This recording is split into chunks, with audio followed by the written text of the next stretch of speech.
Ada oleh-oleh. Ya, silakan Ustadz Benih untuk memulai kajian kita hari ini. Baik, Masya Allah ya, jazakallah khair Bang Riko. Sambil menanti mudah-mudahan ya jamaah kita bertambah ya untuk kajian online ini.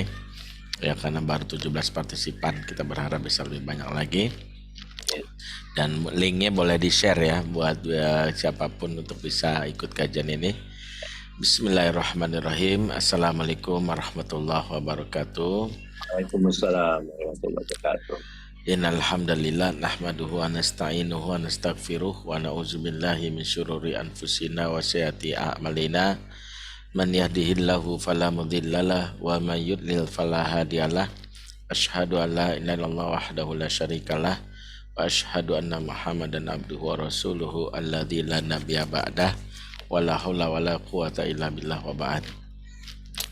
Ikhwatal iman a'azakumullah jami'an, Bapak-bapak, Ibu-ibu, saudara-saudaraku semua, peserta kajian Amazing Parents yang diadakan oleh Masjid Darut Tauhid Jakarta dan BP ya British Propolis. Alhamdulillah di kesempatan siang hari ini kembali dipertemukan kita dalam kajian rutin ya Amazing Parents, bagaimana kita menjadi orang tua yang amazing, yang dalam pengertian orang tua yang istimewa di sisi Allah Subhanahu wa taala. Dan di antara keistimewaan yang kita inginkan adalah yaitu ketika kita menjadi orang tua yang memiliki pengetahuan dalam mengasuh anak-anak kita. Karena pembeda antara orang tua profesional dan orang tua abal-abal adalah ilmu. Sebagaimana kata Allah, wallahu hal yastawil ladzina ya'lamuna wal ladzina la ya'lamun. Apakah sama orang yang punya pengetahuan dan orang tidak punya pengetahuan? Ya, berarti apa? Apakah sama orang tua yang punya ilmu dan orang tua yang tidak punya ilmu? Kira-kira begitu. Makanya sesi hari ini di hari Sabtu siang hari ini kita berusaha untuk membahas bagaimana menjadi orang tua yang menjadi orang tua berilmu ya. Dan kali ini ya di penghujung bulan Zulhijjah ya kita, dan berarti tandanya dalam waktu dekat kita akan masuk tahun baru Hijriah. Semoga semangat tahun baru juga semangat kita untuk memperbarui kualitas diri kita sebagai individu maupun sebagai orang tua. Jadi kita punya gairah memperbarui kualitas diri kita. Dan diantaranya bagaimana kita mengokohkan keluarga kita agar menjadi keluarga yang disebutkan keluarga yang kokoh ya, keluarga yang kuat ya, bukan yang rungkat ya. Rungkat di sini saya juga baru nanya sama orang yang tahu bahasanya ya. Saya tanya, Mas Syahid, rungkat apa sih? Rungkat itu berantakan. Ya saya bilang, oh maksudnya berantakan itu berarti keluarga yang rapuh. Ya. Maka diantara yang kita harapkan kita menjadi keluarga yang kuat, dan keluarga yang kuat ini diantara fondasi yang penting di dalam kehidupan masyarakat. Kenapa? Karena memang di antara yang pekerjaan setan berstrategi menghancurkan kehidupan manusia itu, institusi yang paling utama diserang setan itu keluarga. Jadi setan itu punya kepentingan yang buruk terutama terhadap keluarga. Sehingga jangan merasa aman saat kita menikah ya. Kalau sebelum menikah, apalagi bagi yang pacaran, setan tuh menghiasi pacaran itu dengan keindahan. Makanya kadang-kadang orang kalau pacaran itu ya pacarnya itu di mata dia indah aja. Melakukan apapun keburukan tetap engkaulah yang utama. You are my world gitu. Jadi setan menghiasinya gitu. Kenapa? Karena setan sangat bahagia dengan pacaran. Hubungan yang tak halal itu menambah maksiat seseorang dan setan bahagia. Tapi begitu seorang menikah, setan gelisah. Ditambah kalau keluarga yang dibangun antara suami istri ini ternyata saling mesra dan saling harmonis. Disitulah setan keringat dingin, ya demam deh. Makanya setan kalau ngelihat suami Bang Riko misalnya menyuapi Teh Riri itu ya sebagai suami istri, itu tuh setan tuh demam, iri, ya panas dingin ya. Dan bukan hanya setan, jomblo juga gitu. Tapi jangan samakan jomblo sama setan itu ya. Ya, kenapa? Karena setan paling nggak suka dengan kemesraan suami istri. Di balik kemesraan itu ada pahala yang diraih individu tersebut, dan setan paling nggak suka seorang mendapatkan pahala.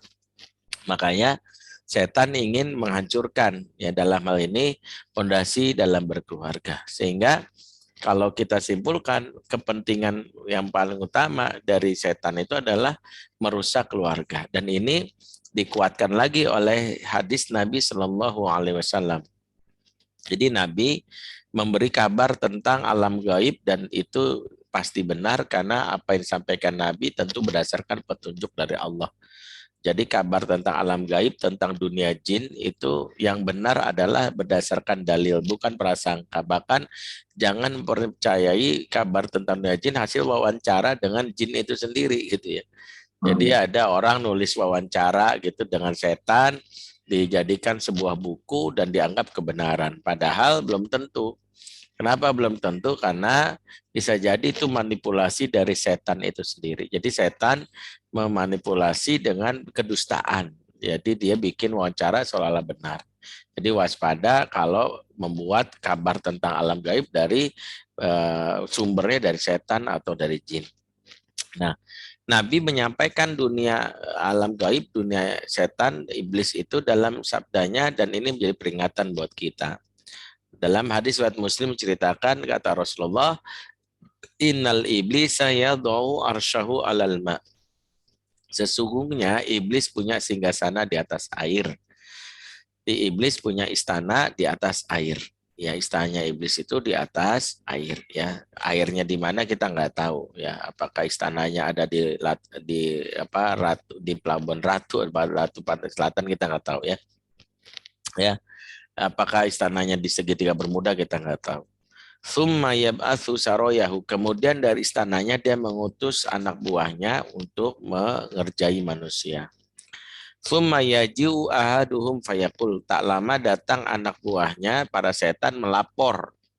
Jadi setan ini disuruh bekerja merusak manusia, dan setan ini makhluk Allah yang paling istiqomah. Jadi makhluk Allah yang paling istiqomah itu setan ya. Setan itu kalau udah bekerja itu nggak pernah cuti ya, nggak ada ceritanya setan tuh cuti gitu ya. Ya capek jadi setan gitu ya, sekali pengen hijrah itu, bikin ya, setan hijrah, nggak ada ya. Setan itu ingin merusak manusia, dan dia istiqomah melapor. Apa yang dia laporkan? Ya iblis, fa'altu kadza wa kadza. Dua iblis, saya sudah melakukan amalan ini dan ini.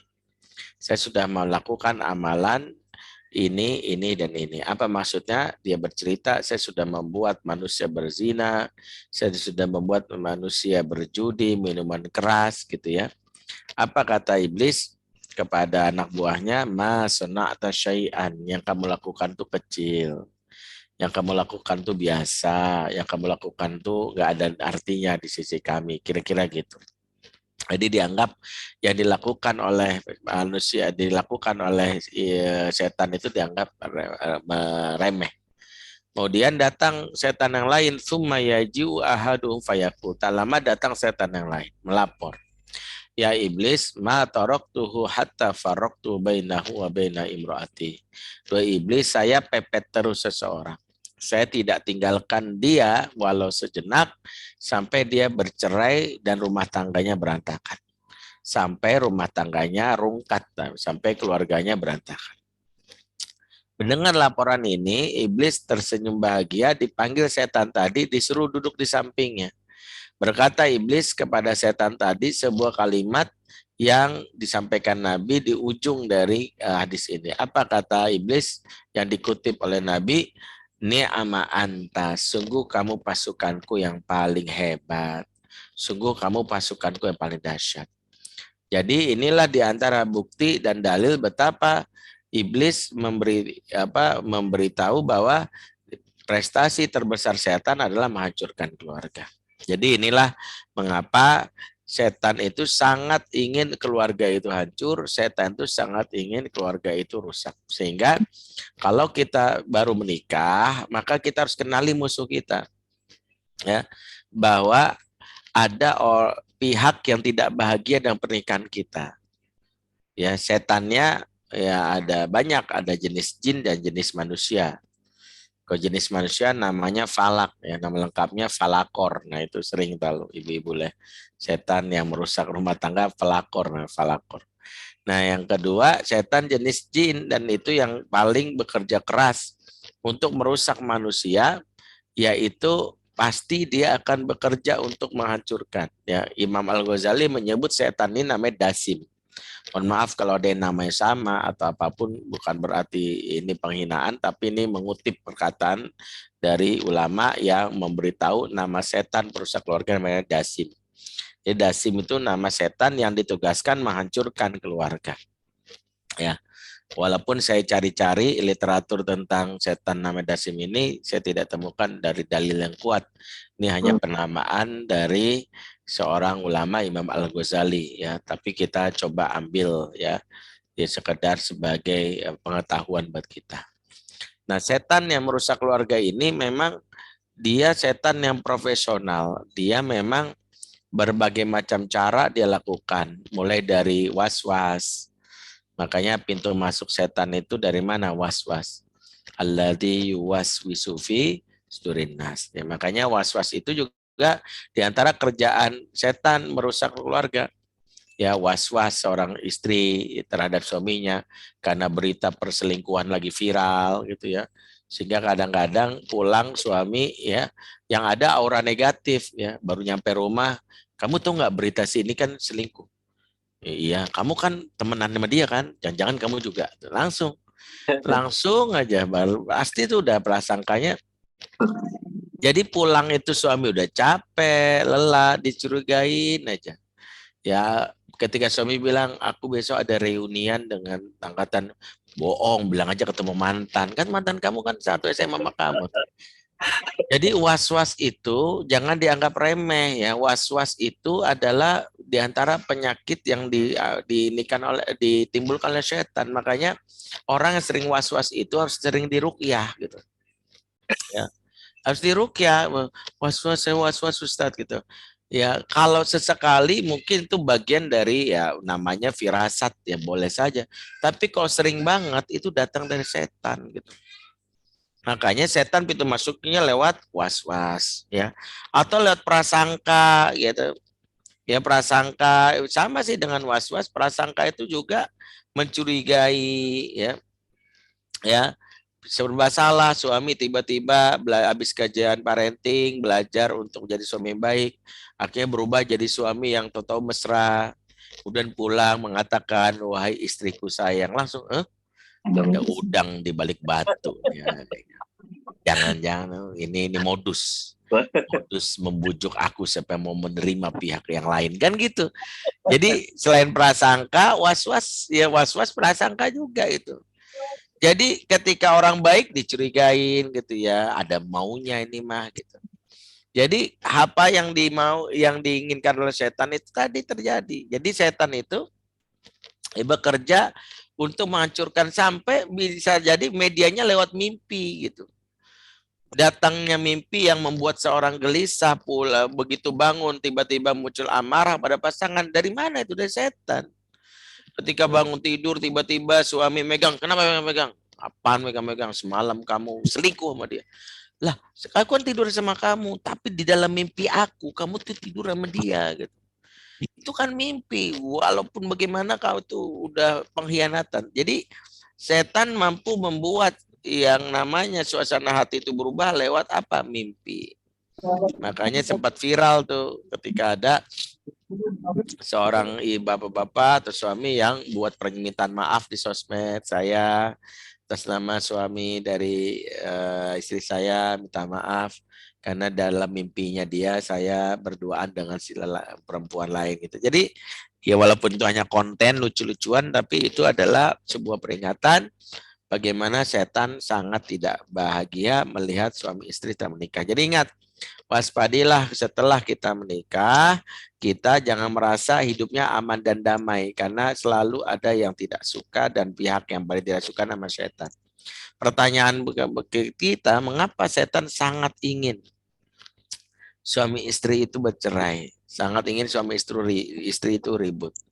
Ya, selain tadi sudah kita sebutkan karena setan itu ya merasa bahwa pada saat suami istri menikah itu pahala yang diraihnya itu begitu besar, dan setan paling gak suka orang berburu pahala. Jadi kalau orang berburu pahala itu setan paling gak suka. Makanya di antara yang setan lakukan itu adalah bagaimana membuat suami istri itu akhirnya ribut, ya, dan itu membuat mereka akhirnya tidak lagi bermesraan, pahalanya hilang, ya, sehingga itu yang seorang suami misalnya memberi nafkah kepada istri, itu nafkah yang diberikannya itu adalah sebuah pahala yang luar biasa, yang membuat dalam hal ini seorang suami ya mendapatkan pahala ketika dia menafkahi istrinya. Dan itu yang membuat setan tidak suka. Tapi di luar itu semua, setan itu dari kenapa merusak keluarga karena ada target jangka panjang yang kadang nggak disadari, itu dilakukan, dia menjadi salah satu target dari prestasi setan. Apa saja targetnya? Ketika suami istri bercerai, itu bukan akhir dari kerusakan, tapi awal dari kerusakan. Yang pertama adalah ketika suami istri bercerai, maka setan mampu membuat kerusakan baru, yaitu namanya permusuhan. Yaitu suami istri ini bermusuhan. Ya, kalau sebelumnya dalam hal ini waktu mereka menikah masih bermesraan, ya, manggilnya ay, beb gitu ya, ayam bebek ya, kan sering kita dengar itu. Tiba-tiba kalau udah jadi mantan manggilnya beda, nyet gitu. Kadang-kadang maaf gitu ya, manggilnya ada metamorfosis dari ayam bebek ke monyet gitu. Nah, kenapa ini terjadi? Di antaranya adalah setan mampu membuat kerusakan baru, permusuhan, dan setan itu pintu masuknya lewat permusuhan antara suami istri. Dan itu yang sangat dimaui oleh setan. Maka itu yang pertama. Yang kedua adalah setan mampu buat masing-masing suami istri, mantan suami, mantan istri ini putus asa. Dan putus asa termasuk keningan setan. Makanya putus asa itu termasuk dosa besar, dan setan mampu membuat seorang laki-laki dan perempuan itu berputus asa. Putus asa ini macam-macam. Ada yang mengutuk nasib sambil marah ke Allah. Buat apa selama ini aku hijrah kok ternyata suamiku menduakan aku? Buat apa selama ini aku sholat? Sampai segitunya. Sampai ada yang maaf gitu ya, gara-gara bercerai akhirnya mulai dari memutuskan mencopot hijabnya. Kemudian bergabung ke circle yang lama, circle yang buruk. Kemudian ada yang sampai nggak sholat. Sampai yang mengerikan ada yang murtad. Dan ini kasusnya ada. Dan saya sampaikan ada karena saya pernah tangani ini. Ini memberikan sebuah pelajaran bahwa ada orang-orang yang setelah cerai, setan mampu membuat kerusakan bukan hanya sekedar permusuhan, tapi juga putus asa. Selesai dengan hal ini? Tidak. Kenapa keluarga hancur itu menjadi target setan? Itu adalah karena setan mampu membuat kerusakan berikutnya adalah permusuhan antar keluarga besar. Ya, permusuhan antar keluarga besar itu diantaranya adalah setan mampu membuat antar keluarga besar itu bermusuhan, di mana muncul stereotip antar keluarga. Ya, mulai dari maaf ya, mantan suami ya dinasehati oleh keluarga besarnya, lain kali kalau nyari istri jangan dari suku ini matre ya, celamitan. Nah, makanya ya kamu kok cari istri dari suku ini, jangan gitu. Dari keluarga besar mantan istri pun begitu. Lain kali kau nyari suami laki-laki jangan dari suku ini brengsek, cowoknya kasar. Ya, makanya kadang-kadang kita itu punya stereotip sama satu golongan, satu kelompok. Kenapa? Karena itu bagian dari makar setan, sehingga tanpa sadar kita punya permusuhan terhadap satu golongan. Ya, saya saja ya jujur aja, di keluarga besar kami aja ketika ada salah satu misalnya saudara kami menikah, keluarga besar tuh kayak gini, calonnya dari suku mana gitu. Mohon maaf gitu, ketika disebut salah satu suku, itu ada komentar gini, yakin tuh bakal langgeng gitu.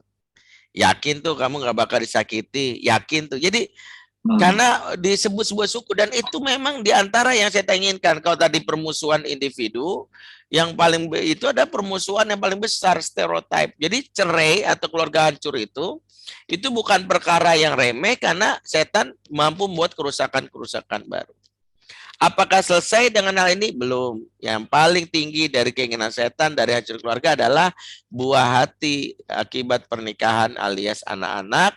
Itulah target utamanya. Anak-anak tidak merasa betah dan nyaman dari orang tua yang berkonflik atau apalagi cerai. Ya, walaupun tidak mengeneralisir bahwa setiap yang perceraian pasti anak-anaknya bermasalah, tidak. Tapi faktanya bahwa perceraian akan memberikan pengaruh bagi anak-anak, khususnya anak-anak yang tidak lagi nyaman dengan orang tua. Ya, mau dekat sama ayah tapi ibu selalu curcol tentang keburukan ayah, ya. Mau pergi ketemu ayah, ibunya bilang, "Kamu mau ketemu ayah kamu yang sudah nyakiti mama. Nah, mama ini korban bapakmu. Dari dulu disakiti." Jadi anak tuh, ya Allah, mau ketemu bapak, akhirnya yang ada adalah kesel sama bapak. Mau dekat sama mama, mamahnya juga dianggap sosok yang buruk, ya ketemu papa, papanya saling menjelek-jelekan. Maka anak-anak merasa tidak nyaman dan akhirnya lebih betah berada di jalanan, diasuh oleh pihak ketiga dan ini yang mengerikan. Maka banyaklah di situ predator, predator pengedar narkoba hadir. Sehingga dari sisi ini kita tahu bahwa betapa kerusakan dari keluarga berujung kepada kerusakan negara. Kenapa? Karena anak-anak yang dididik dari keluarga yang rusak akan dididik oleh pihak predator, pihak pengedar, dan mereka mau tak mau akan jadi pemimpin kita di masa depan. Nah, pemimpin yang rusak inilah yang akan membina atau mengawal negara kita di masa depan. Maka setan punya target jangka panjang. Dibikin keluarga rusak sampai ujung-ujungnya terjadi yang namanya anak-anak yang rusak. Makanya inilah yang harus kita waspadai. Hari ini isu-isu tentang keluarga bermasalah jangan kita anggap remeh karena fakta di lapangan kita sudah berada dalam kondisi yang kritis. Yang angka perceraian itu meningkat sampai terbaru 2022 itu tercatat sekitar 512.000 kasus perceraian. Jadi sudah sampai menembus angka 512.000. Dan itu memberikan isyarat bahwa betapa setan sangat berhasil merusak keluarga kita, ya sampai 512.000. Kalau dibikin statistik kurang lebih setiap 1 jam ada 50 pasangan cerai di Indonesia. Setiap 1 jam ada 50 pasangan cerai. Ya saya udah ceramah sekitar setengah jam barusan 25 pasangan cerai. Baru aja. Ya gara-gara nggak ikut seminar kita di kesempatan kali ini. Jadi kita dapatkan betapa hancurnya sebagian besar keluarga kita seperti itu. Lantas bagaimana untuk kita keluarga kita menjadi keluarga yang kuat supaya nggak berantakan? Maka pertama yang harus kita pahami adalah karena kita dalam hal ini ya punya musuh yang namanya setan yang paling besar menghancurkan dan membuat kita berantakan. Maka yang harus kita pahami bagaimana menghancurkan setan itu sendiri atau melawan tipu daya setan. Bagaimana melawan tipu daya setan? Yang pertama adalah punya ilmu yang mengokohkan diri dari gempuran setan. Makanya pentingnya kita belajar ilmu pernikahan. Ilmu pernikahan ini adalah diantaranya mampu membuat kita punya yang namanya kemampuan melawan tipu daya setan, melawan makar setan untuk menghancurkan kita. Kalau dalam peperangan kita ini tahu musuh, maka jangan sampai nggak tahu ilmu mengalahkan musuh. Kita udah dikasih tahu, misalnya musuh kita ini, ya dalam ilmu sepak bola atau olahraga aja, itu diantara yang dilakukan oleh pelatih yang cerdas itu adalah bagaimana mengenali pihak musuh dengan belajar ilmu mengenalinya. Dan itulah diantara yang harus kita pahami.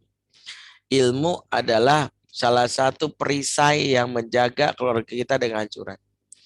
Ilmu dimaksud apa? Segala hal yang berkaitan dengan keluarga. Ilmu adalah salah satu yang membuat kita bisa mengokohkan keluarga.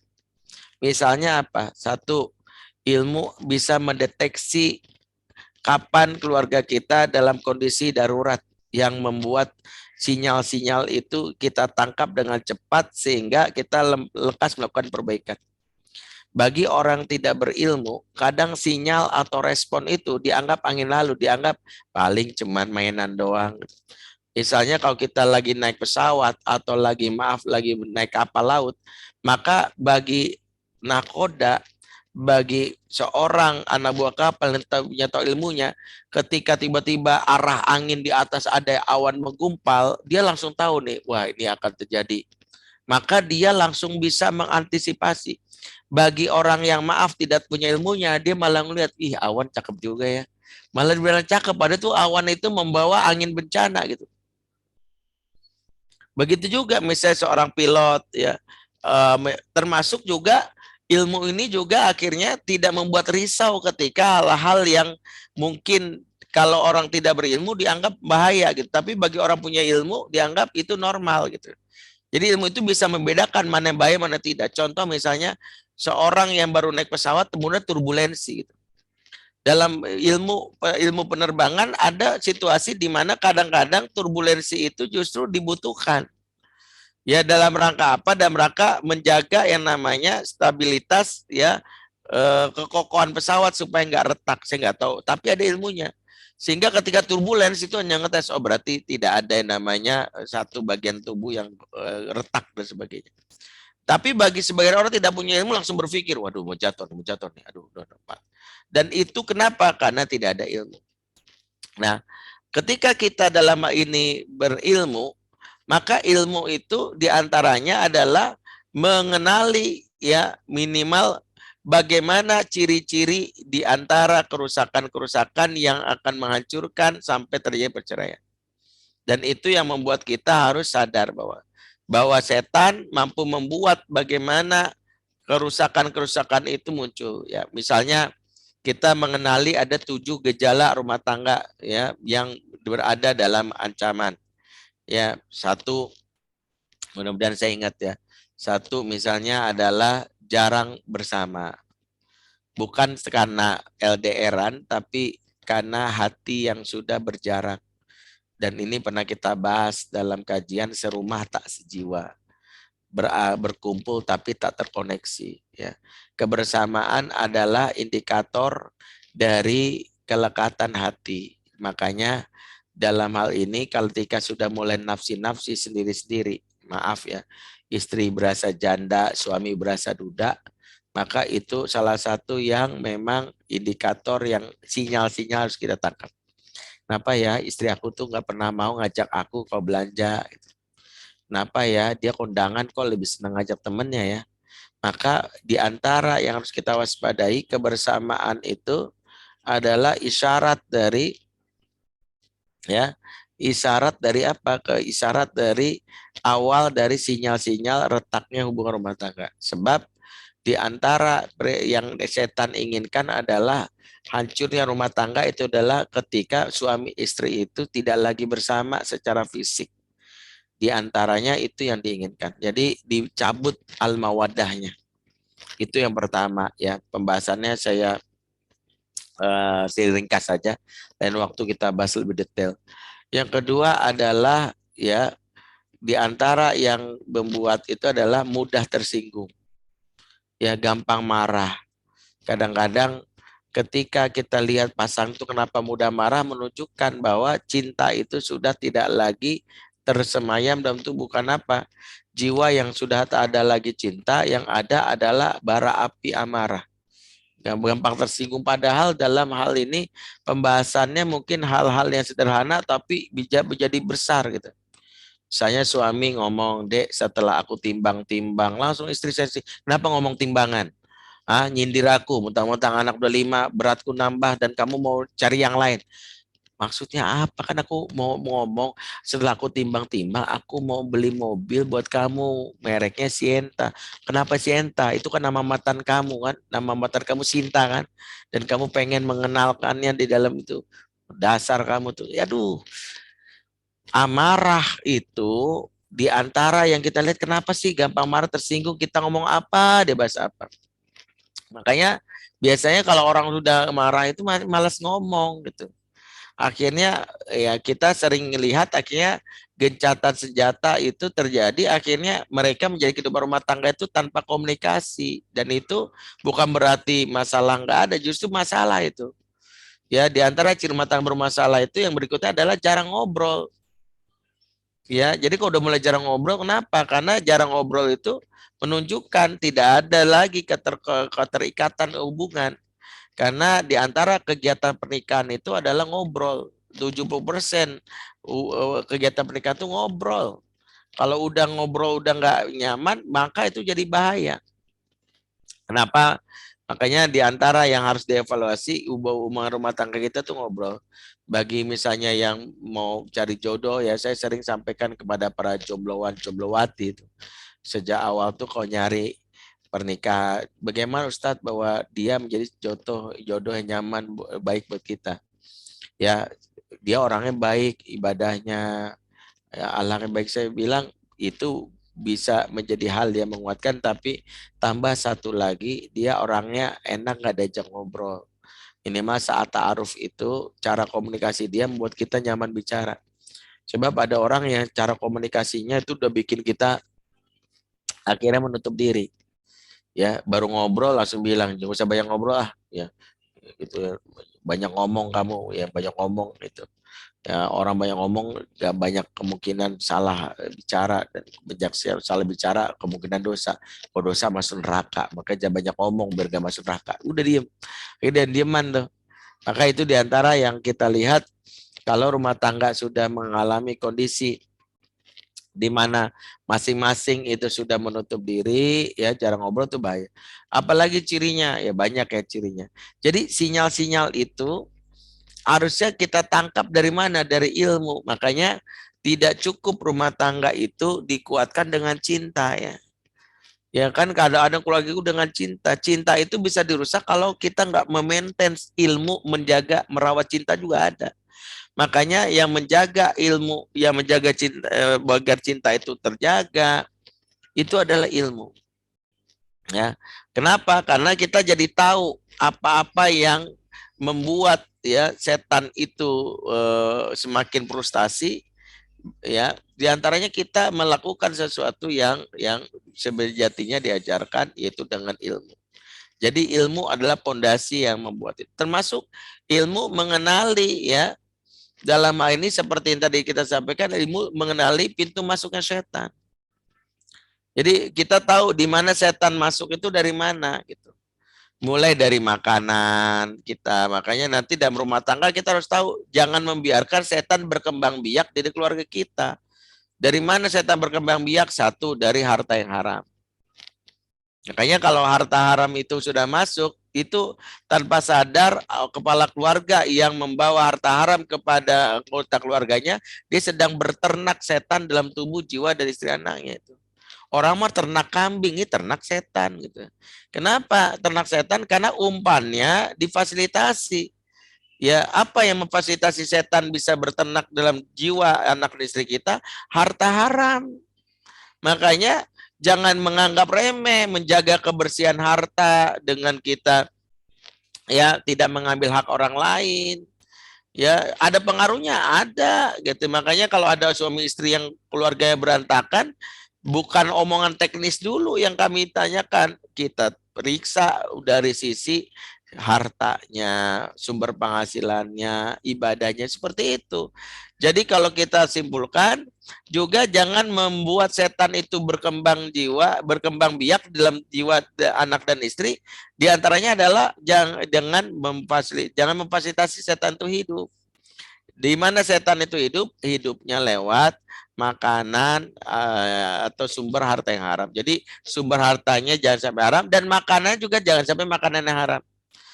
Jadi kita tahu menjaga supaya, karena kan tadi pengantarnya sudah kita pahami, setanlah musuh utama berkeluarga, maka jangan bikin setan. Termasuk bagaimana supaya setan tidak bersemayam dalam diri kita adalah bentengi perisai dengan apa? Basmalah. saat berhubungan intim jangan main serang aja, gol gitu ya. Jangan. Mulai dengan ya sebelum cubu rayu dengan baca doa ya. Doa menghalangi setan. Allah majad ibni syaitan wajad nabi syaitan nama rozaktana.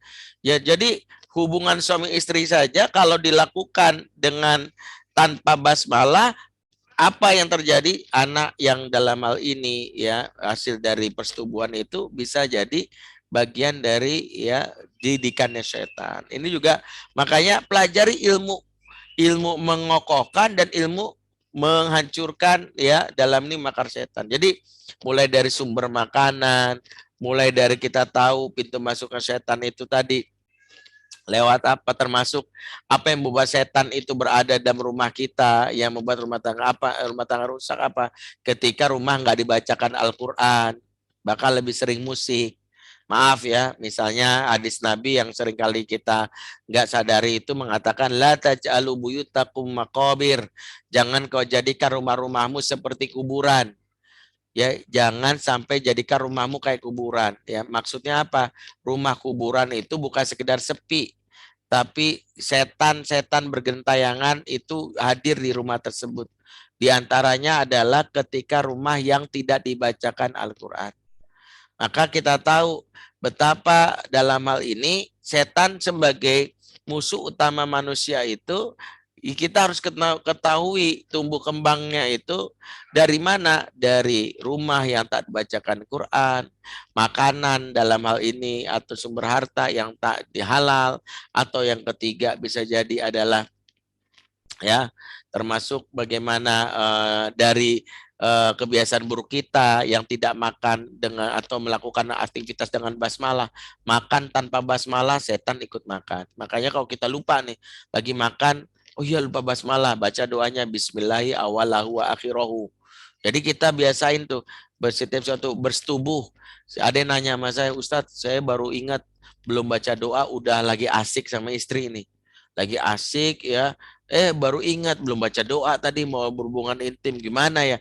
Termasuk baca doa yang kata para ulama, doa bismillah awalahu akhirahu bukan hanya bab makan, tapi setiap aktivitas yang lupa menyebut basmalah menjadikan setan ikut kongsi dalam aktivitas tersebut, maka usirlah dengan doa bismillahi awalahu akhirahu. Apapun, mau safar, nggak ada setan di dalamnya, berjalan-jalan itu malah yang terjadi bukan berkah yang didapat, tapi setan nebeng. Maka setan nebeng kadang-kadang ya di dalam hubungan suami istri itu malah dijauhkan dari rahmat Allah. Jadi ilmu yang kita pelajari ini luas, ya makanya masuk ilmu menumbuhkan cinta. Ilmu menumbuhkan cinta itu termasuk nanti bagaimana supaya kemesraan kita makin kuat. Tadi kan ilmunya berkaitan dengan mengenali potensi-potensi yang namanya konflik. Termasuk tadi ilmu mengenali tumbuh kembang biak setan. Ketiga adalah ilmu yang mengokohkan cinta. Ya, cinta itu ibarat pasak dalam rumah. Semakin banyak pasaknya, ketika terjadi apa namanya gempa atau tsunami, kokoh dia. Ya, makanya ilmu menumbuhkan cinta termasuk adalah mengokohkan pasak dalam rumah. Pasak-pasak inilah yang membuat nanti misalnya bagaimana kita membuat supaya mengenang kebaikan pasangan, bagaimana kita misalnya mengenali cara komunikasi ke pasangan, membahasakan cinta ke pasangan, ilmu tentang bahasa cinta itu luas sekali. Maka kesimpulan pertama, keluarga yang kuat ada keluarga yang punya ilmu. Makanya jangan pernah letih, jangan pernah lelah untuk belajar. Jangan pernah bosan untuk menimba pengetahuan. Bisa jadi materinya, kayaknya diulang lagi nih Mas Ustaz. Enggak masalah. Kajian-kajian itu pada hakikatnya banyak pengulangan dan itu enggak merugikan kita. Ya kenapa? Karena manusia itu harus sering diulang karena mengulang yang namanya mengulang itu seperti kita makan yang kadang kita butuh makan itu kan ngulang. Ada nggak orang yang karena udah pernah makan kemarin selamanya nggak akan makan? Kenapa? Sudah kemana Ustadz tanggal 12 Juli sudah makan. Berarti nggak usah makan lagi kan enggak. Manusia itu butuh makan lagi bahkan menunya bisa jadi sama sama kemarin. Maka kalau ada kajian yang kayaknya udah pernah ngulang mulu nih, ngulang itu bukan aib. Bagi seorang ustadz pun nggak usah khawatir kalau kayak jamaah udah denger. Bisa jadi udah denger tapi perlu diulangi. Contoh sederhana misalnya kayak khotbah Jumat itu kan setiap pekan harus mulai dengan kalimat ittaqullah, haqqa tuqati. Kenapa harus diulangi ketakwaan? Karena seperti itulah.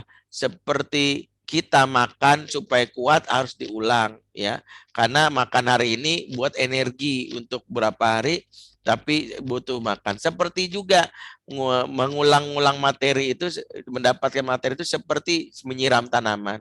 Tanaman itu kalau disiram sekali tapi nggak disiram lagi bisa jadi masalah. Maka mengulang materi, mengulang pembahasan itu nggak usah khawatir ya dalam hal ini, ngulang mulu gitu. Kecuali ya kalau memang udah sering banget nggak ada variasi lain memang membosankan. Tapi pentingnya kita untuk nggak ada masalah kalau terdapat pengulangan ya. Jadi kalau materi ilmu kita nih, belajar lagi, ibaratnya refreshing lagi, nggak ada masalah. Jadi ilmu yang kita kuatkan. Yang kedua adalah yang membuat kita bisa mengalahkan setan itu apa? Setan itu kalahnya sama siapa? Manusia bisa kalah sama setan secara logika susah. Karena setan bisa ngelihat kita, kita nggak ngelihat setan. Ya, kita nyerangnya gimana? Setan ngelihat kita ngelihat setan. Secara logika kita nggak akan bisa menang karena musuh kita nggak kelihatan sementara dia ngelihat kita. Terus gimana biar ngalahin setan? Maka ngalahin setan dengan kekuatan yang setan tidak akan bisa mengalahkannya. Siapa yang bisa mengalahkan setan? Tak lain adalah Allah Subhanahu wa taala yang menciptakan setan. Maka rumus kedua, keluarga yang kuat itu bukan sekedar ngandelin teknis dengan ilmu-ilmu yang tadi kami sampaikan, tapi juga harus mengandalkan kekuatan langsung dari Allah yang membuat kita menjadi kuat. Sehingga poin yang kedua ini penting untuk dicatat. Keluarga yang berantakan bermula dari hubungan kepada Allah yang berantakan. Keluarga yang kokoh bermula dari hubungan kepada Allah yang kokoh. Maka dalam berumah tangga itu poin ini menjadi catatan khusus. Pilihlah pasangan yang mau mendekati Allah. Karena ingat, kekokohan hubungan kita dengan anggota keluarga kita itu tidak bisa tidak pakai rumus cinta segitiga. Sudah pernah kita bahas kan apa tuh cinta segitiga? Bukan antara aku dan kamu saja. Ini antara aku dan kamu, dunia milik kita berdua, bukan. Tapi dalam berumah tangga itu antara aku dan kamu ada dia. Dia di situ adalah Allah. Pakai D besar. Makanya rumusnya itu pakai rumus cinta segitiga. Allah di atas, kita dan pasangan kita ada di samping. Semakin dekat dengan pasangan, semakin dekat dengan Allah, semakin dekat dengan pasangan atau anggota keluarga kita. Semakin jauh dari Allah, semakin jauh dari pasangan. Makanya tidak akan pernah bisa kita mengokohkan keluarga kita kalau kita tidak mengokohkan hubungan dengan Allah. Allah yang tantang langsung. Ya, berani melewati tantangan Allah ini. Apa kata Allah dalam surat Al-Anfal ayat 63? Wa allafa baina qulubihim, adalah Allah yang menyatukan hati. Ya, ya. Bahkan maaf, dimulai di ayat sebelumnya, la anfaqta ma fil ardi jami'a ma alafta baina qulubihim walakin Allah alafa bainahum. Ya, kata Allah wa alafa baina qulubihim la anfaqta ma fil ardi jami'a ma alafta baina qulubihim walakin Allah alafa bainahum. Sumpama kamu mengumpulkan harta yang ada di muka bumi untuk mengikat hati manusia, nggak akan bisa. Nggak akan bisa. Tapi Allah yang menyatukan. Jadi Allah menyatukan hati itu adalah diantaranya adalah dengan ikatan hati yang kuat. Makanya doa itu menjadi salah satu kunci. Kita LDRan, ya LDM istilahnya, dengan pasangan bukan berarti bakal berantakan, belum tentu. Banyak riwayat keluarga-keluarga zaman dahulu, ya salafun soleh yang LDRan, bahkan nggak punya komunikasi secanggih sekarang. Nggak ada WA, nggak ada video call. Ibrahim itu kita tahu nggak punya komunikasi untuk berkomunikasi dengan Hajar dan anaknya. Dan dia pulang setahun sekali gitu. Tapi menariknya adalah dia pulang dalam keadaan yang istrinya tidak mengomel-ngomel meskipun pulang dalam kondisi yang di luar logika ya. Kebayang nggak? Ibrahim kan waktu pulang langsung ngomong sama istrinya, "Mah, ya, aku disuruh Allah menyembelih anak kita Ismail." Coba kalau ada bapak ya sekalinya pulang, sekali pulang bilang istrinya, "Dek, aku mau pulang menyembelih anak kita." Langsung tuh stres kamu ya. Gila kamu tuh. Lapor Kak Seto, biarin Ibu Eli Risman kok perlu. Ibu omelin kamu yang ngaco aja. Orang mau pulang mah bawa oleh-oleh, dibawa golok buat anak. Nggak mau. Jadi seorang Ibrahim tuh nggak ada penolakan. Kenapa? Karena meskipun jauh tak terketemu, Allah kuatkan ikatan mereka yang membuat bahkan ketika dalam ini setan kan mengapa adalah dalam ibadah haji itu ada lontar jumroh itu kan ya setan itu dilontar gitu. Cuman semangat banget kemarin tuh jamaah haji main lontar-lontar aja sehingga salah ngelempar gitu. Ngelihat askar polisi lontar gitu. Jadi bahaya tuh. Jadi setan.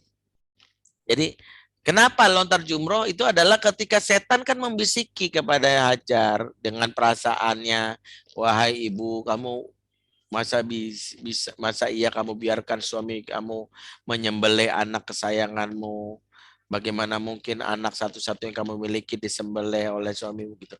Jadi Hajar kalaulah dia bukan karena dia dekat dengan Allah, maka dia akan membenarkan kalimat iblis atau setan. Dia akan bilang memang itu mesti stres itu. Tapi yang terjadi dia lawan setan sambil takbir Allahu Akbar gitu. Nah itu yang harus kita pahami. Makanya ketika kita dalam hal ini dekat sama Allah, maka kita akan mampu mengusir setan gitu. Tapi jauh dari Allah kalah kita.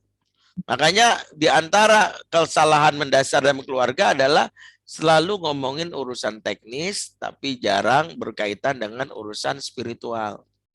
Ya, datang ke psikolog rajin, datang konsultasi ke konselor rajin, tapi maaf ya, doanya males. Ya makanya kenapa kalau kita udah tahu bahwa kita ini sering kali terpisah oleh anggota keluarga kita yang lain, maka jangan remehkan untuk selalu berdoa kepada Allah, dekati Allah, jaga ibadahnya, sholatnya jaga.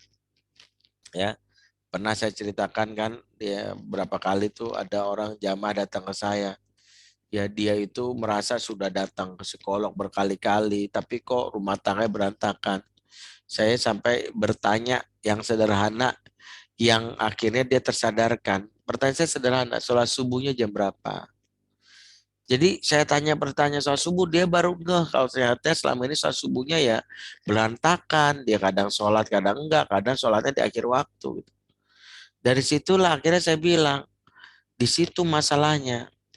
Dia sampai bilang, emang ngaruh Ustadz? Ngaruh banget. Ngaruh banget. Saya sampai bilang begini sama dia, sholat itu bukan hanya tiang keluar agama, tapi tiang rumah tangga. Sholat berantakan, maka keluarga berantakan. Karena ingat, sholat itu memiliki kehubungan dengan perilaku manusia di dalam berkeluarga. Apa yang membuat rumah tangga berantakan? Coba. Pertama karena mengikuti hawa nafsu. Kenapa suami nggak puas dengan istrinya pada sudah dilayani, dirancang atau berbukan baik? Karena dia tidak bisa mengendalikan syahwatnya dan syahwat itu tidak terkendalikan karena sholat yang berantakan. Lihat surat Al-Maryam ayat 59, Allah berfirman, fa khalafa mim ba'dihim khalfun adha'u shalah wa tabau syahwat. Kelak akan muncul di belakang mereka generasi yang suka mengabaikan sholat dan mengikuti hawa nafsu. Jadi ayat ini sampai mengingatkan generasi yang mengabaikan sholat akan mengikuti hawa nafsu. Ayat ini pakai kalimat adha'u shalah, mengabaikan sholat. Bukan tarku sholat, bukan meninggalkan. Kau meninggalkan sholat itu statusnya kafir.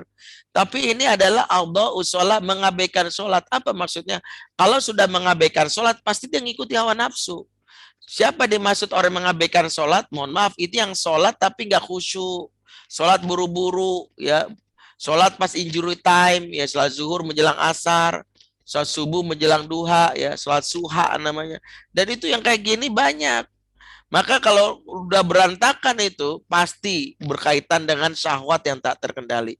Sehingga permasalahan rumah tangga itu bisa jadi di mana? Dari sholat. Istri yang mudah marah, emosional, curiga. Kenapa? Dia sholat berantakan, gampang marah, nggak sabaran, emosional. Kenapa orang gampang marah? Karena perisai yang menahan amarahnya jebol. Apa yang membuat orang itu bisa menahan amarah? Namanya sabar. Sabar itu adalah tanggul yang mengatasi air bah sehingga tidak jebol sampai ke luar dari tanggul tersebut. Nah, tanggul ini ibarat tadi ada yang dari triplek, ada yang dari baja, yang dari triplek jebol. Kesabaran seperti itu, ada yang kesabaran tipis tisu langsung jebol, ada yang seperti triplek jebol, ada yang sekuat baja. Nah, untuk menguatkan kesabaran itu ada hubungan dengan sholat. Dalilnya apa? Surat Al-Baqarah ayat 45. Ya ladina amanu sta'inu bis sabri was shalah innallaha ma'as-sabirin. Oleh orang beriman minta tolonglah kepada Allah dengan sabar dan sholat. Jadi Allah menggandeng antara sabar dan sholat. Kenapa sabar dan sholat dalam ayat ini digandeng? Karena kualitas kesabaran kita tergantung kualitas sholat kita. Ya, maka siapa yang sholatnya Allah Akbar, Allah Akbar, Allah Akbar, Allah Akbar, Assalamualaikum warahmatullahi wabarakatuh. Pasti nggak sabaran. Pasti nggak sabaran. Orang yang sholatnya buru-buru, nggak tumanina, nggak tenang, pasti nggak sabaran.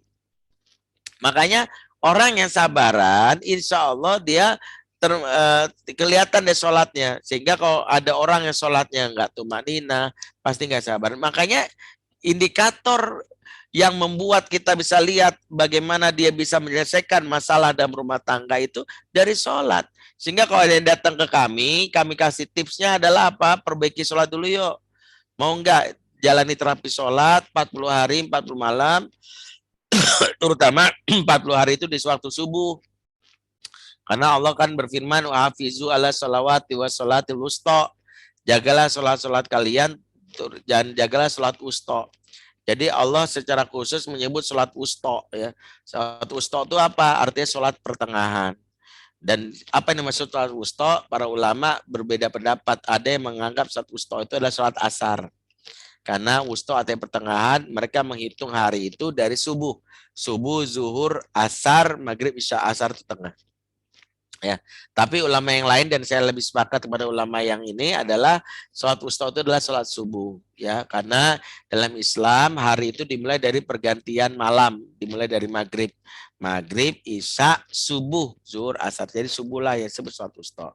Kesimpulannya, jagalah sholat wusta khusus sholat subuh, jangan sampai berantakan. Kalau berantakan sholat subuhnya, berantakan sholat yang lainnya, berantakanlah keluarganya. Ketika pasak dalam keluarga yaitu hubungan kepada Allah berantakan, maka yang lainnya juga berantakan. Maka kalau pengen keluarga kita kokoh, kita tahu musuhnya, pelajari ilmunya, dan minta tolong kepada Allah untuk mohon kekuatan. Karena ingat, la haula wala quwata illa billah. Tidak ada daya dan kekuatan dari Allah. Kita ini lemah. Mendasarkan kekuatan gak bisa ngelawan setan. Ya, tapi minta tolong kepada Allah, kita akan bisa mengalahkan keburukan dari setan. Ya, mudah-mudahan bermanfaat. Itu aja yang bisa sampaikan karena waktunya sudah hampir 1 jam kami bicara. Ya, apalagi ya dalam situasi saat ini siang hari ini berat ngantuk, ditambah jamaahnya semua off cam semua, jadi makin bikin ngantuk. Oh ya, yang menemani saya cuma Mas Riko. Makanya kalau Bang Riko tiba-tiba tadi off cam gitu ada keperluan, saya langsung mikir, waduh, gak ada yang bisa saya pandang nih, ngobrol sama siapa ya, ngobrol sama tembok. Ini jamaahnya semuanya pada off cam ya gimana ya. Jadi ya alhamdulillah ya, mudah-mudahan tetap bisa bermanfaat. Aku lu kelihatan fatin. Wassalamualaikum warahmatullahi wabarakatuh. Assalamualaikum warahmatullahi wabarakatuh. Baik, sebelum memasuki sesi tanya jawab seperti biasa akan saya sampaikan beberapa informasi terkait dengan kegiatan di Masjid Darul Faedah Jakarta. Namun sebelumnya, informasi yang pertama, operator. Ya, baik. Kalau begitu, saya coba untuk, ya, bentar ini. Baik, sebelumnya bahwa acara ini didukung sepenuhnya oleh British Propolis. Jadi teman-teman, sahabat-sahabat, ayah bunda semuanya, British Propolis ini adalah propolis asal Inggris, buatan Inggris yang berkategorikan premium dan bisa terbaik asal Inggris dengan mutu standar internasional. Propolis ini bisa digunakan untuk imunitas dan juga membantu mengatasi keluhan kesehatan jamaah semuanya. Jadi propolis ini direkomendasikan oleh para tokoh ulama dan juga public figure, dan bagi sahabat yang ingin menambah penghasilan bisa gabung dengan komunitas BP dan menjadi mitra Ipo Santosa. Informasi lebih lanjut silakan follow IG Mas Ipo di @ipo_right. Dan selanjutnya, ya ini mohon maaf sebelumnya ya. Sahabat-sahabat bisa mengikuti kajian Ngopi Sehati untuk hari Ahad besok malam pukul 19.45 hingga selesai. Kalau biasanya Ustaz Erika, namun karena Ustaz Erika sedang berhalangan, akan insya Allah diselingi atau digantikan oleh Bunda Khairati. Ahad 16 Juli 2023 dengan tema Cinta Sejati, Investasi Sampai Akhirat Nanti. Melalui media Zoom, nanti link Zoom-nya bisa dicatat ataupun menghubungi 0813 untuk linknya di nomor 0894 kali 875. Hadir di Masjid Darut Jakarta di Jemaah Kiai Haji Abdullah Gimnastiar pada Rabu 19 Juli 2023 sekaligus memperingati Tahun Baru Hijriah 1 Muharram 1445 dengan berbagai acara di antaranya pemeriksaan kesehatan dan juga bekam sehat gratis mulai pukul 7 hingga 11.30. Pendaftaran untuk bekam hubungi 0813 8729. Silakan hadir di kajian ini, terbuka untuk umum. Dan juga masih dibuka Sehati Super Camp, tak kenal maka ta'aruf, yaitu kegiatan kita kemah atau camping sambil menggali hikmah bersama program Sehati Super Camp. Temanya kali ini adalah cintai dirimu sewajarnya. Lokasi di Kampung Ulin Camping Ground di Cisarua Puncak, Bogor. Waktu Sabtu Ahad 22 hingga 23 Juli 2023. Silakan daftarkan diri di 0813 8729. Bagi sahabat yang ingin berdonasi juga kami buka kesempatan bisa men-scan tanda kris menggunakan GoPay, OVO, dan e-wallet lainnya, ataupun juga mentransfer rekeningnya mentransfer dananya di rekening yang tercantum di layar ini. Silakan untuk di screenshot, disimpan, insya Allah nanti ada manfaatnya. Silakan, kegiatan ini, donasi ini akan digunakan untuk program Masjid Darut Jakarta dari mulai keperluan operasional maupun sampai bidang dakwah. Dan bagi yang ingin ingin langsung dengan Ustadz Benti, silakan untuk resen terlebih dahulu, namun bisa juga menulis di chat room, silakan untuk pertanyaan dan juga pernyataan, ya. Silakan menulis di chat room ataupun dengan resen.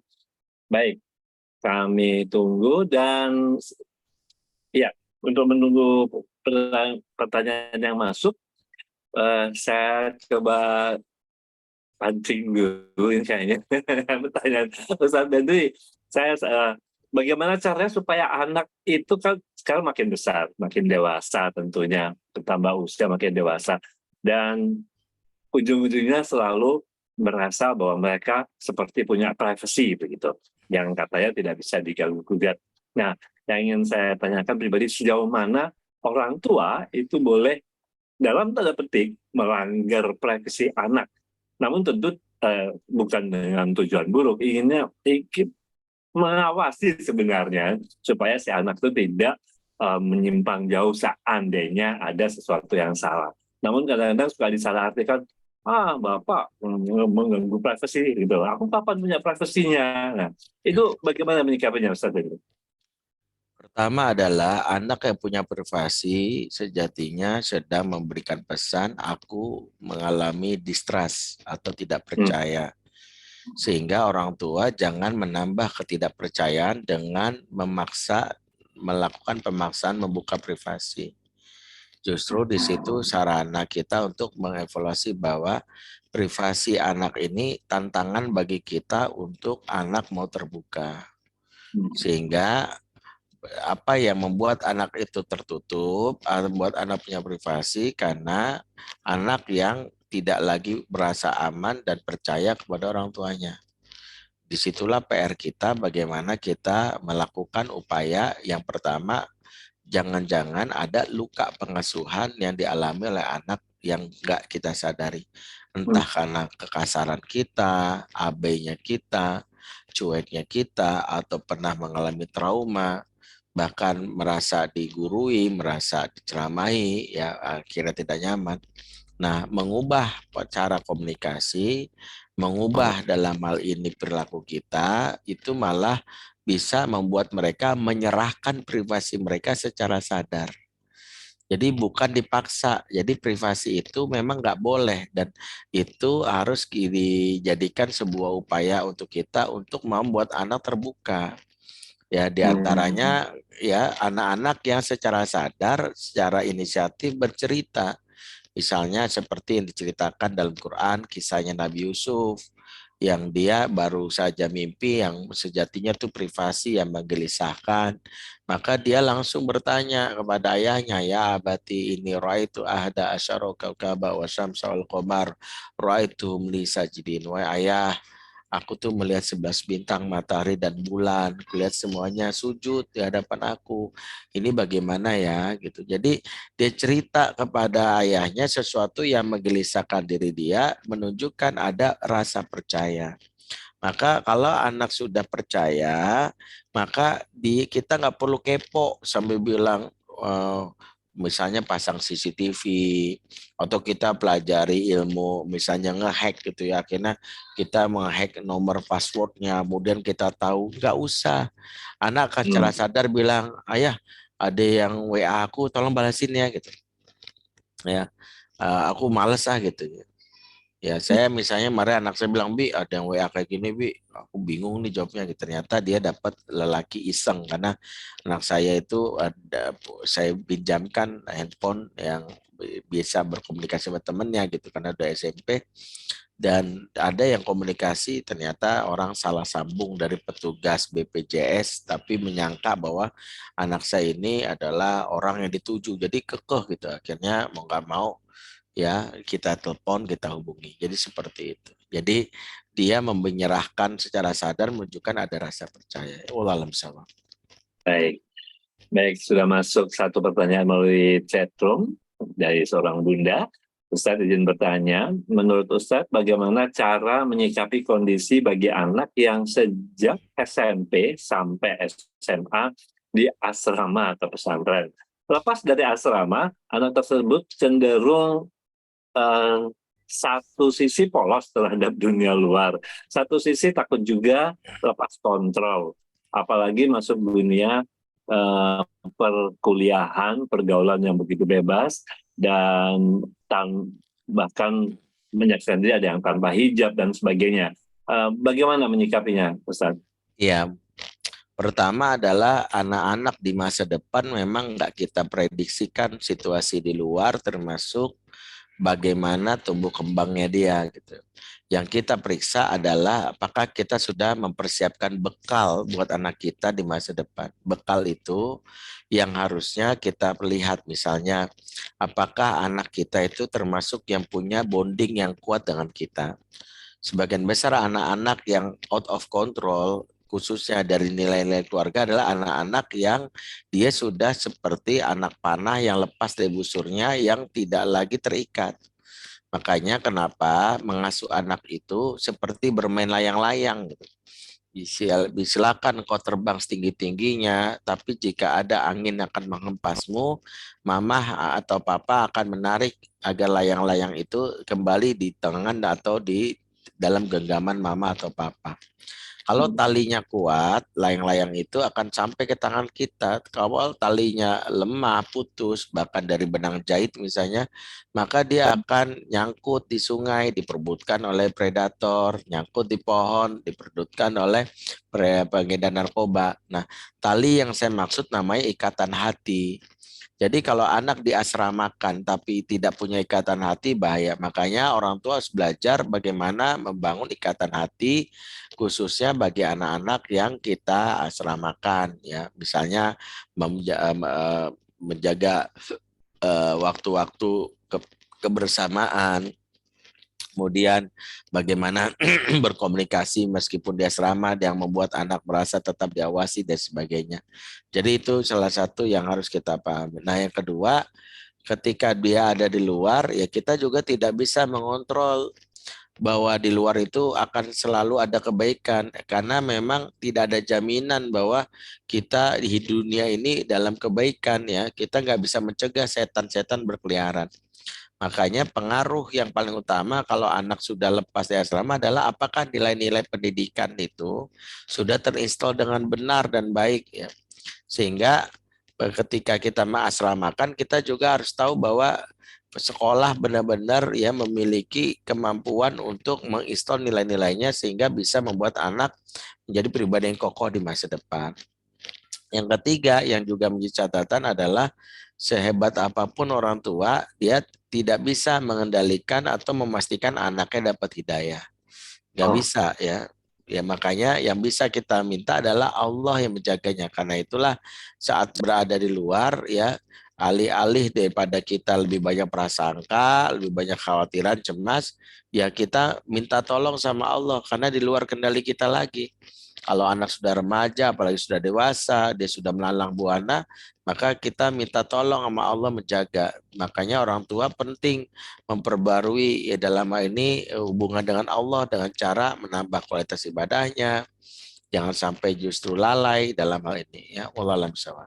Ya, baik. Sebelum dilanjutkan pertanyaan berikutnya, ada informasi dari Fatherman tim, ya tim Fatherman. Ayah, Bunda, bagaimana menyiapkan anak kita agar dapat adaptasi di lingkungan atau sekolah baru? Temukan jawabannya di webinar serial mempersiapkan anak masuk sekolah bersama Ustadz Bendri dan juga Ayah Irwan. Pada hari Selasa 18 Juli 2023, adaptasi anak di sekolah baru.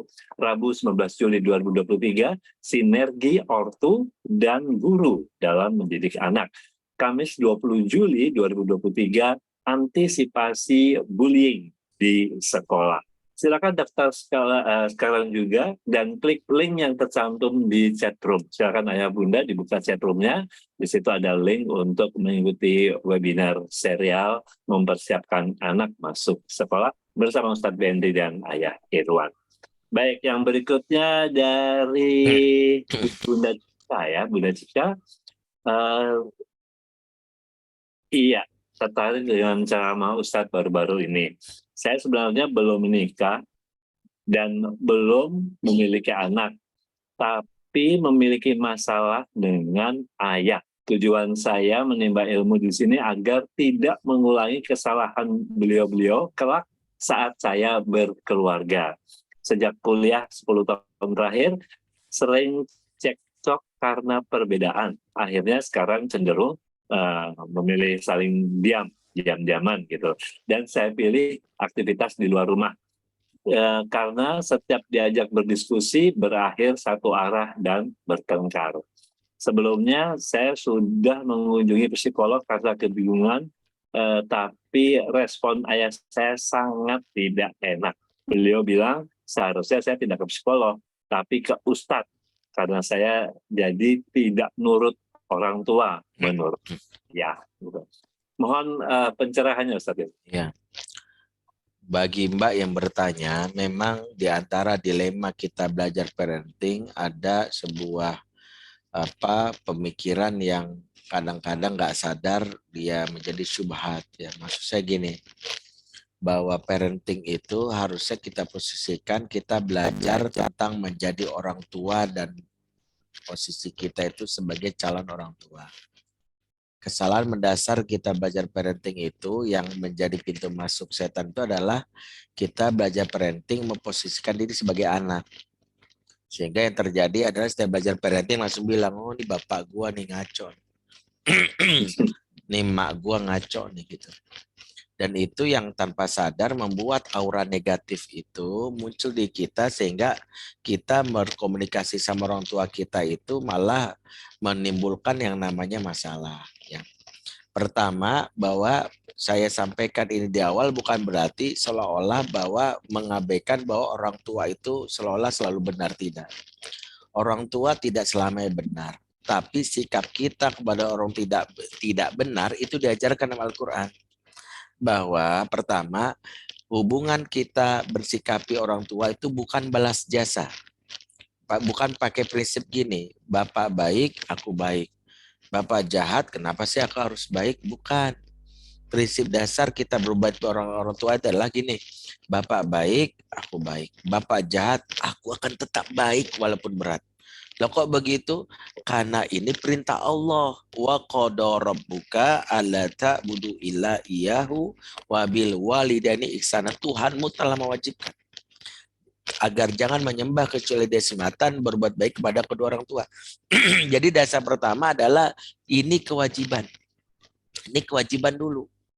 Kewajiban. Jadi memang berat, tapi di balik berat itu ada pahala yang besar. Innal izomal jaza ma'a izomil bala. Sesungguhnya besarnya pahala tergantung besarnya kesulitan. Maka saya ingin sampaikan, siapapun yang di sini sebagai anak yang diuji dengan orang tua yang menyebalkan, maaf, maka ambillah sebagai peluang pahala besar. Kenapa? Kenapa? Karena saya berbuat baik sama ibu saya, sama bapak saya, bisa jadi pahala saya gak sebesar mbak yang diuji dengan bapak yang menyebalkan tadi. Ya, maksud saya gini, kenapa? Karena saya punya ibu yang baik banget. Jadi ketika saya berbuat baik sama ibu saya, wajar, namanya balas jasa. Mak saya dari dulu baik banget, nyuruh saya, setiap malam nemenin saya, bapak saya juga gitu. Maka ketika saya berbuat baik, saya dianggap wajar karena dianggap balas jasa. Tapi kalau ada seorang anak, bapak ibunya di masa lalunya perilakunya buruk, nguruskan benar, dia tetap berbuat baik, pahalanya besar. Jangan-jangan tuh pintu surga yang ada dalam diri kita yang harusnya kita manfaatin. Jadi pahami dulu itu. Terus kalau gitu saya biarkan saja Ustadz bapak saya dalam tanda kutip melakukan kezaliman atas pola asuh yang salah. Tidak. Pakai strategi yang tepat. Nah, salah satunya pelajarilah pola komunikasi yang diajarkan dalam Al-Quran. Ingat, ada 3 pola komunikasi dalam Al-Quran. Pertama, ortu ke anak, itu namanya kaulan sadida. Surat An-Nisa 9. Suami ke istri namanya kaulan ma'rufa dalam surat An-Nisa ayat 19. Tapi anak ke ortu namanya kaulan karima, surat Al-Isra 23. Fakullahuma kaulan karima. Apa perbedaan kaulan ma'rufa? Apa perbedaan kaulan sadida dan kaulan karima? Saya ingin bahas kaulan karima dulu. Kaulan karima yang diajarkan oleh Allah dari anak kepada ortu itu memberikan sebuah pemanan dari kata karima yang artinya kemuliaan, yang berakar kata sama dengan kata karom yang maknanya kebaikan yang diwujudkan dengan pemberian. Orang zaman dahulu, di zaman dahulu yang suka ngasih, suka memberi, gelarnya al-karom. Allah punya sifat al-karim karena Allah suka ngasih. Maka al-karim, al-karom, dari kata karoma itu identik dengan pemberian dan ngasih. Ketika Allah mengajarkan anak untuk ngomong kaulan karimah ke orang tua, pelajaran pertama adalah jangan banyak ngomong, jangan banyak diskusi, jangan banyak nasihat, banyak ngasih. Ini yang seringkali orang tua dia dispelekan anak. Mentang-mentang kita udah S1, S2, S3, kita mendebat orang tua. Orang tua makin kesel, lu baru S3 aja sombong, ya Galaxy aja udah Samsung S20 nggak sombong-sombong amat. Ya. Langsung makin kesel, bukan karena nerima argumennya, caranya. Makanya cara paling mudah membuat orang tua takluk itu bukan dengan ilmu kita, dengan pemberian kita. Sering aja ngasih karena orang Arab punya kaidah al-ihsan yu'jizul insan. Kebaikan itu akan menaklukkan hati manusia. Makanya kalau pengen buat manusia takluk, kasih aja, nanti nggak enakan. Ya, mengapa ada penguasa dikasih cukong ya berkali-kali, akhirnya nggak enakan bikin kebijakan, maunya cukong karena udah dimodalin. Lah kita masih numpang hidup sama orang tua, makan masih nebeng, masih males membantu. Udah gitu ceramain gak diterima. Makanya saya dulu belajar dari saya dulu pernah seperti Mbak yang bertanya. Saya dulu sering ribut sama bapak saya, terutama dulu untuk beberapa prinsip. Tapi akhirnya saya berdamai orang tua dan mampu membuat orang tua menerima keputusan saya. Tahu keputusan ekstrim yang pernah membuat orang tua saya itu kaget itu ketika saya memutuskan nikah habis SMA itu. Habis SMA nikah gitu ya. Itu saya pikir awalnya bapak saya bakal marah-marah tuh. Kamu masuk SMA gitu. Tapi jawaban bapak saya gini, Masya Allah, ayah yakin banget kamu memang udah siap sebagai seorang laki-laki. Ya udah, kalau kamu ada calonnya, silakan. Emang udah ada calonnya? Belum. Ya belum, cari gitu. Jadi walaupun waktu itu saya nggak jadi ya nikah bisa SMA, waktu itu cuma ngetes. Proses panjang bapak saya mau menerima saya untuk saya mengambil keputusan nikah itu bukan ujuk-ujuk. Sejak SMA saya punya kebiasaan satu, nggak pernah minta uang jajan. Jalan kaki deh. Dan saya waktu itu bisnis untuk SMA. Saya tuh sampai saya jualan jilbab, jualan parfum, jualan hard disk. Apa saja saya jual kecuali aset negara karena bukan pejabat, saya nggak jual. Saya jual apa aja gitu ya. Dan saya itu yang kedua, saya selalu memberi apa yang saya terima itu saya berikan. Saya tuh nggak di SMA sudah berpikir nggak mau minta. Kalau dikasih mesti saya terima. Kan beda ya, minta enggak, tapi kalau dikasih terima karena menghargai lah orang tua ngasih. Saya orang tua saya mikir kok si Bendri ini nggak pernah minta-minta ya. Uang SPP juga nggak ada, dia nagih-nagih. Paling dia nanya, kamu nggak ada bayaran SPP? Ada sih. Udah bayar belum? Mau dibayar tapi belum kekumpul uangnya. Kenapa kamu yang ngumpulin uangnya? Kenapa nggak minta sama ayah nih? Nah langsung. Saya nggak pernah minta. Ya jadi pertama jangan banyak minta. Yang kedua banyak memberi. Jadi dakwah ke orang tua itu banyak kasih. Ketika orang itu banyak dikasih nggak enakan. Makanya di antara ini coba deh satu contoh aja. Mbak nih bertanya. Mbak misalnya punya tetangga baik banget. Setiap hari ngasih ngirim makanan. Hari ini ikan goreng, mas goreng, besok ayam goreng. Yang ketiga, hari ketiga bebek goreng, hari keempat tempe goreng. Pokoknya apa-apa sampai berita digoreng dikasih ke kita gitu. Gitu ya. Apa yang dikasih kita? Bahkan di akhir bulan dia transfer ke rekening kita 10 juta. Tuh bayangkan ada tetangga model kayak gini kasih tahu saya. Saya langsung nebeng tinggal di sebelahnya. Suatu hari dia itu yang suka ngasih makan tuh dia kebetulan dapat hadiah mobil dari kantornya. Dan dia punya mobil 2 jadinya, tapi garasi rumahnya cuma cukup 1 mobil. Dan dia mau renov rumahnya tapi nggak dia bingung naruh mobilnya yang kedua ini. Kita punya garasi di samping rumah dia tapi isinya pot bunga doang. Ya karena kita masih koleksi brosur mobil yang ditawarin habis Jumatan itu di Darut Tauhid kan banyak tuh. Nah, pada saat kita itu tiba-tiba tetangga kita datang, Assalamualaikum, Mbak yang nih ada ini aduh dikirimin mulu kita jadi enak gitu ya, kan jadi enak gitu ya. Terus akhirnya dia nanya, Mbak saya mau tanya ya, kira-kira misalnya saya naruh yang namanya misalnya saya naruh misalnya mobil untuk sebulan 2 bulan di sini boleh nggak? Nah Allah takdirkan saya ini alhamdulillah dapat mobil dari kantor, tapi dalam hal ini rumah saya kan direnov ya, dan saya bingung naruh mobil saya ini yang 2. Kalau saya nitip selama 2 bulan ini taruh di tempat Mbak, kan kebetulan garasinya nggak ada mobilnya, boleh nggak? Coba saya tanya sama Mbak yang tadi bertanya, bisa nggak nolaknya? Sampai bilang, oh maaf nggak bisa ya, ini garasi saya udah saya persiapkan untuk mobil saya di masa depan. Tidak ada boleh pun memerawani garasi ini, kan nggak bisa. Kita akan bilang, oh silakan, silakan. Kita akan tendang-tendang tuh pot bunga nih, gangguin aja pot bunga. Silakan, silakan. Manusia itu kalau sudah sering dikasih, mudah untuk dikendalikan. Jadi siapapun yang bertanya, Mbak yang bertanya, jawabannya adalah ubah cara, jangan banyak debat, banyak nasihat.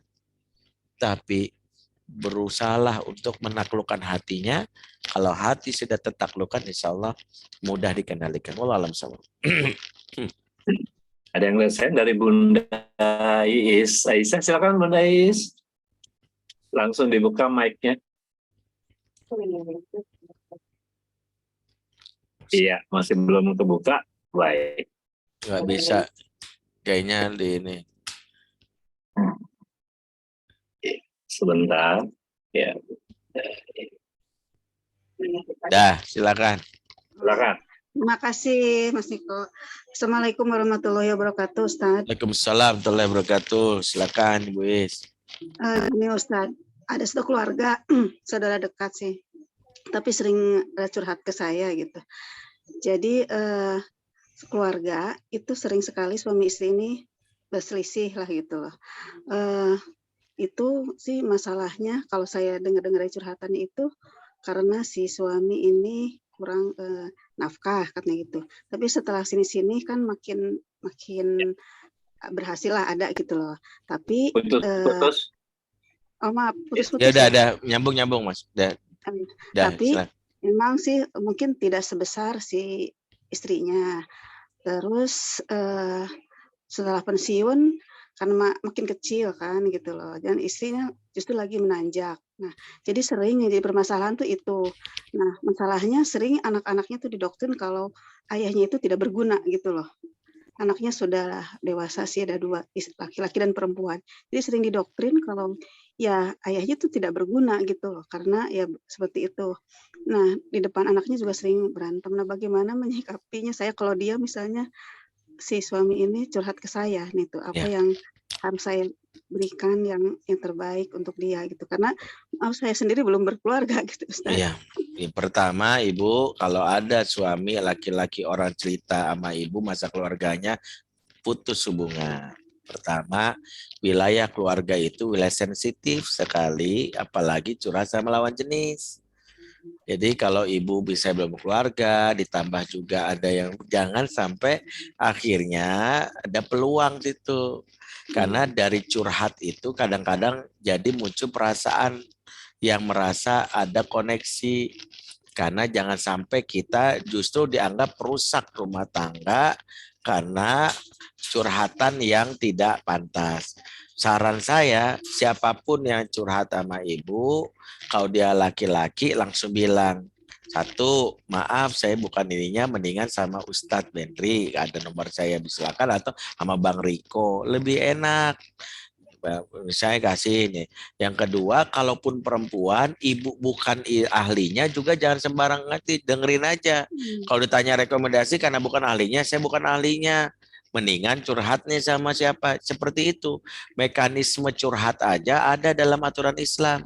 Jadi kalau setiap orang menyelesaikan masalah, ya seolah-olah kita tahu dan sebagainya, kita punya ilmunya, malah praktek kita. Pertama adalah kita nggak tahu ilmunya, yang kedua juga nggak pantas. Laki-laki kok curhat sama perempuan. Ya, masa rumah tangganya jadi masalah nanti. Karena kan jangan sampai ibu niatnya baik tapi dipandang masyarakat nggak baik.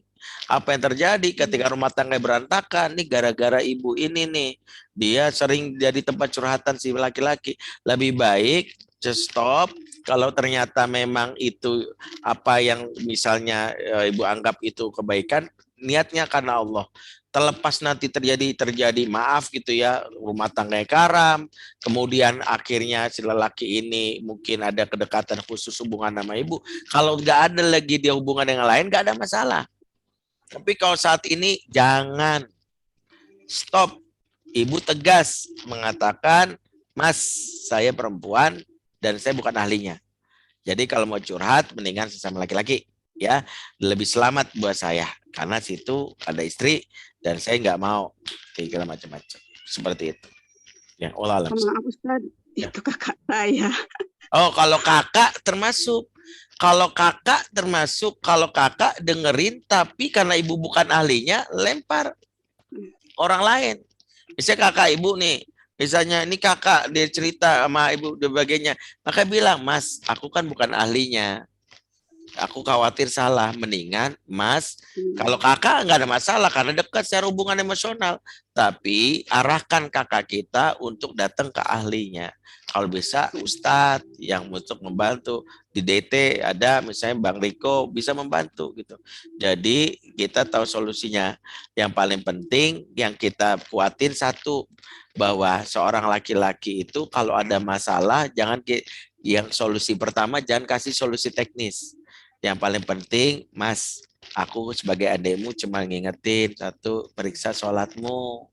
Itu aja. Kuatin minta sama Allah, minta Allah sekali lagi. Ya, kalau itu berkaitan dengan istri yang mungkin seperti itu, mintanya sama Allah. Jadi kalau itu adalah kakak kita, maka kita ingetinnya kepada Allah. Tapi untuk teknisnya, ya diarahkan kepada profesional. Ya, Allah alam shawab. Ya.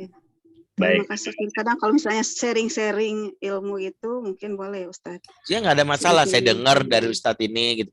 Tapi selalu arahkannya ke Allah dulu aja, Bu. Selalu ke Allah, karena jangan ngomongin teknis karena hampir problematika rumah tangga itu karena mulainya dari hal-hal yang berkaitan dengan hak Allah, seperti itu. Ya. Ya, terima kasih Ustaz. Sama-sama Ibu. Terima kasih. Salam terbaikatuh. Karena waktu satu terakhir ya dari Teh Hasya. Teh Hasya ini Ustadz, Bunda Hasya mungkin ya. Ustadz, anak saya belum 7 tahun, sering disuruh milih sama ayahnya saat marah, ikut ayah atau ibu, karena suami diam-diam menikah lagi dengan perempuan tunasusila. Kami terancam bercerai, Ustadz. Kasihan anak saya langsung kaku dan shock jika ditanya seperti itu. Bagaimana menyikapinya, Ustadz? Ya, pertama, hak anak berkaitan dengan kondisi kenyamanan itu penting. Tapi yang paling penting hak Allah lewat apa yang menjadi pernikahan itu yang harus dipenuhi. Maka yang kita lihat jangan mikirin kasihan anak saya. Tapi lihat dulu apakah dalam hubungan pernikahan itu ada hak Allah dilanggar yang salah satu pasangan tidak bertobat. Kalau dia jelas-jelas ya sudah melakukan hubungan dengan perempuan tunasusila yang pastinya sebelumnya mungkin didasari perzinahan, ya, maka ketika dia melakukan itu jelas-jelas dia tidak bertobat, maka bisa jadi cerai lebih baik. Karena kalau dia tetap memaksakan dan akhirnya perhubungan itu di bawah bayang-bayang kemurkaan Allah, tetap tidak elok. Maka kita jadilah perempuan yang tegas. Tegas itu kalau udah berkaitan syariat, kita tegas saja. Jangan lemah dengan iming-iming karena kasihan sama anak, kemudian kita membiarkan kemungkaran di depan kita. Membiarkan kemaksiatan depan kita, kecuali si lelaki ini udah bertobat dan ada urusan teknis belum selesai. Tapi dia masih dengan perilaku buruknya, masih walaupun udah menikah, tapi dia mungkin masih maksiatnya, sudah. Jangan mengemis terhadap manusia atas pelanggaran dia terhadap hak Allah, jangan. Tegaslah untuk mengatakan, nggak apa mas kalau mencerai. Pun anak ini adalah akan dijaga Allah kalau keputusan ibu ke atas karena Allah. Gak usah khawatir. Karena bertahan untuk misalnya dengan kondisi seperti yang ibu khawatirkan dan anak dalam kondisi bingung, maka yang paling penting jangan ya berdebat untuk memilih anak. Anak 7 tahun itu nggak punya hak memilih ibu dan ayah. Pengadilan mewajibkan ibunya. Jadi kamu milih siapa? Ibu atau ayah? Nggak ada. Yang memutuskan itu pengadilan. Kalau terjadi perceraian. Maka yang bisa ibu lakukan, satu, periksa suami atau yang melakukan ini, dia dengan perempuan nikah lagi ini, dia sungguh-sungguh bertobat atau tidak, hanya atau karena kamuflase saja. Kalau dia nggak bertobat, apalagi disebut perempuan tunasusila, maka maaf ya, katakan pada dia dengan elegan, lo gue N, selesai. Ya, selesai, nggak ada masalah. Bilang sama Allah, ya Allah, Ya, tidak mungkin ya pelaku maksiat aku nikahi ya. Kecuali dia sudah bertobat, ya sudah, tobatnya dia menyakitkan kita. Dia mungkin bertobat, dulu pernah berzina terus dia menikahi wanita, tapi ternyata istrinya pun dalam hal ini tidak dibawa kepada kebaikan. Maka kita harus berjuang. Istrinya yang WPTS ini ternyata tetap dandannya menor, maka kita berjuang menyelamatkan anak kita. Anak wajib sama kita. Dan wajib sama kita itu kalau misalnya dia bercerai kan nggak ada masalah. Dan kita bisa punya argumentasi di hadapan pengadilan karena di antara ya perlindungan terhadap hak anak di pengadilan agama itu adalah hak anak mendapatkan pendidikan yang baik dari perilaku orang tuanya. Makanya kalau didapati salah satu orang tuanya pelaku maksiat dan kita bisa buktikan bahwa orang tua bermaksiat, maka hak asuh akan jatuh ke tangan orang tua yang dalam hal ini lebih baik akhlaknya. Allah alam sawab. Semoga Allah jaga ibu dan berharap supaya Allah berikan pertolongan ya dalam situasi ini. Baik. Baik, Ustaz Bandri, kita sampai di penghujung acara. Silakan sampaikan kesimpulan dan juga doa penutup. Baik, Bapak Ibu semua, semoga kajian kali ini membuat kita sadar bahwa tidak ada yang bisa menolong kita menguatkan ke pondasi keluarga agar kuat kecuali Allah. Karena itu dekati Allah supaya Allah mendatangkan pertolongan buat kita. Mari kita tutup majelis ini dengan doa. Auzubillahiminasyaitonirrajim. Bismillahirrahmanirrahim. Alhamdulillahirabbil alamin hamdan syakirin hamdan naimin hamdan yafina ma huwa kafi mazidah. Ya Rabbana lakal hamdu kamen bagi de jalal wajhikal karim wa azim sultanik. Allahumma shalli ala sayyidina Muhammad wa ala ali sayyidina Muhammad. Ya Allah, ya Rahman, ya Rahim, ya Malik, ya Kudus, ya Salam. Ampunilah kami ya Rabb. Kami sadar kami banyak dosa dan kesalahan. Sayangilah kami ya Rabb. Kami ingin menjadi pribadi yang Kau sayang ya Allah. Dengan kasih sayang-Mu kami yakin kami bahagia dunia dan akhirat. Ya Allah, jangan Kau biarkan kami meninggal dalam keadaan dosa yang tak Kau ampuni. Maka izinkan sebelum ajal kami datang, kami mendapatkan dosa kami telah Kau ampuni. Dan kami membawa kalimat tauhid saat ajal datang menjemput. Sehingga kami masuk ke dalam surga-Mu tanpa hisab. Ya Allah, ya Rahman, kami ingin membawa seluruh anggota keluarga kami masuk surga bersama-sama. Izinkan kami membawa bapak, ibu kami, pasangan kami, dan keturunan kami untuk bisa di akhirat berjumpa dengan kekasih-Mu Rasulullah SAW. Ya Allah, ya Rahman, bantulah kami untuk berdekat-dekatan dengan orang soleh, untuk selalu memiliki circle pertemanan yang baik yang akan mendekatkan kami kepadamu. Ya Allah, kokohkanlah keluarga kami, bantulah kami untuk membawa keberkahan dalam keluarga kami, sehingga kami dijauhkan dari godaan setan yang terkutuk. Rabbana atina min ladunka rahmah wa hayyi lana min amrina rasyada. Rabbana hab lana min azwajina wa dzurriyyatina qurrata a'yun waj'alna muttaqina imama. Rabbana fil lana wa li walidina warhamhum kama rabbana shighara. Rabbana atina fid dunya hasanah wa fil akhirati hasanah wa qina azabannar. Subhana rabbika rabbil izzati amma yasifun wa salamun alal mursalin. Alhamdulillahirabbil alamin. Assalamualaikum subhanakallahumma bihamdik asyhadu an la ilaha illa anta astaghfiruka wa atubu ilaik.